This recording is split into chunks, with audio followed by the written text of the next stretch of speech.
All right, so I'm here today with Drew Johnson. He's the co-founder, co-owner of Coastal Comics. How are you? I'm good. How are you today? Doing good, doing good. So I'm excited to just learn about the history of the comic world, comic books, and moving on. Okay. But first, kind of tell me where your love interest for this started.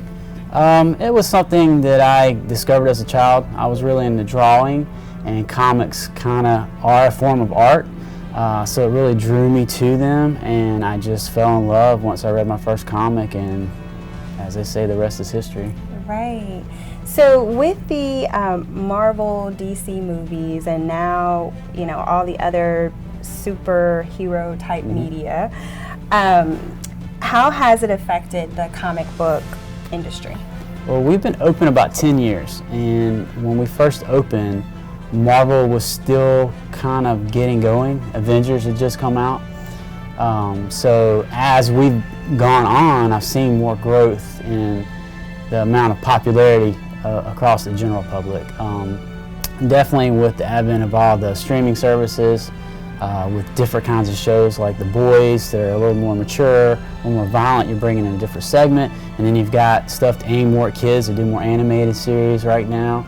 And you just have so much as a nerd right now, you just have so much to take in. Right, so what kind of changes have you seen just over the years?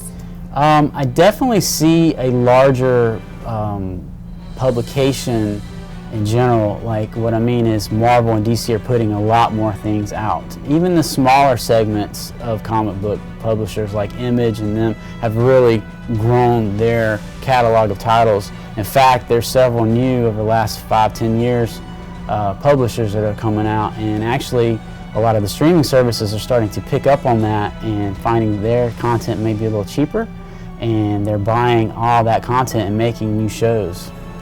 Wow, that's incredible. And you know, I didn't know that a lot of the shows that I love, like I love action movies, so Okay. you know, like all of the Marvel movies, you know, but I didn't know a lot of them stemmed from comics. Oh yeah, you'd be surprised how much you watch on TV that is from a comic book. You have to watch that little tag that says based on the graphic novel by, I mean, Walking Dead at one point was the biggest thing on television from a comic book, virtually unknown.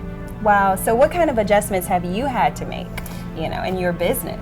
We've had to widen the amount of titles that we order to try to meet demand. There's so much variety these days that you have to try to appease different segments. Not everybody wants superheroes, and then you've got a lot of younger females that are starting to read that, like shows like Ms. Marvel and other shows on TV are really pushing their interest, so more titles are coming out, so I have to be more aware of all the things that they have that they might want to read. All right, so I've got to know, you know, you were telling me the prices, I can barely say it. $50,000, $20,000, oh my goodness, what are these exactly? Okay, so what I brought out is some more of the valuable things that are in my actual personal collection right now. These comics have all been graded, and that's a newer trend in the last decade. Even though it's been around for about 20 years, the last decade or so, you've really seen a growth in collectors and investors wanting to grade their comics. And what that means is you send it off to a grading company, it's evaluated on a scale from all the way from no grade to 10. The higher the number, the better condition, the more value the book is. But what you want to really take into consideration, not only condition, is also rarity. So what I brought out is a different segment of kinds of books to kind of show you a little bit different what people are looking for and what's really popular. So I brought some real classics. You've got Avengers #1, first appearance of the Avengers, which is not the first appearance of all these characters, it's their first appearance as a team. Right, wow, this is incredible. I think this is great. Yeah, it's a very good hobby. You know, I was lucky enough to be able to turn a hobby into a career, so I feel very fortunate in that regard. Yeah, well, thanks for sharing with us Sure. on Living Local. Yeah,